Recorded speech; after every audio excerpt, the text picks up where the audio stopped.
Ô toi, homme, ce message t'a été donné par la réalité de cette terre maudite que nous visitons de nos propres pas durant les jours de notre vie, jours donnés d'en haut pour la repentance et le salut. Tu es né, tu as grandi. À l'âge de l'enfance, tu te comportais de manière injuste. En grandissant, tu es devenu adolescent. Tu insultes, tu pèches volontairement et consciemment. Tu mets de la musique mondaine. Et malgré tout cela, tu te sens bien dans ton corps. Dieu te fait grâce d'avoir une bonne maison, de l'argent pour tes études. Tu te dis, je vais demander pardon après, je vais me repentir après. Dieu est amour et il me fait grâce et miséricorde.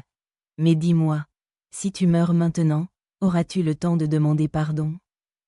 Beaucoup de jeunes meurent. Tu peux aussi mourir. L'enlèvement peut arriver à tout moment. Luc 12 verset 40. Vous aussi, tenez-vous prêts.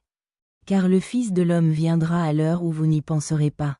Si tu ne mènes pas une vie de prière et de lecture biblique, auras-tu la force de résister à l'Antéchrist et de refuser sa marque? Osée 4 verset 6. Mon peuple est détruit, parce qu'il lui manque la connaissance.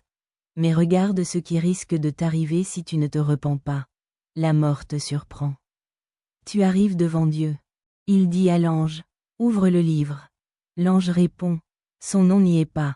Et Dieu te dit, je t'ai laissé du temps sur la terre. Tu pensais que je ne te punissais pas, seulement par amour. Alors tu as profité de ma miséricorde pour pécher. Ma miséricorde était là pour te laisser le temps de te repentir. Je t'ai laissé la santé pour que tu puisses me servir, mais tu as dit, Dieu me laisse la santé, alors je profite. Et tu es parti chez les femmes pour les unions pécheresses. Tu as dit, on pêche tous. Mais moi je te dis, Hébreux 10 verset 26.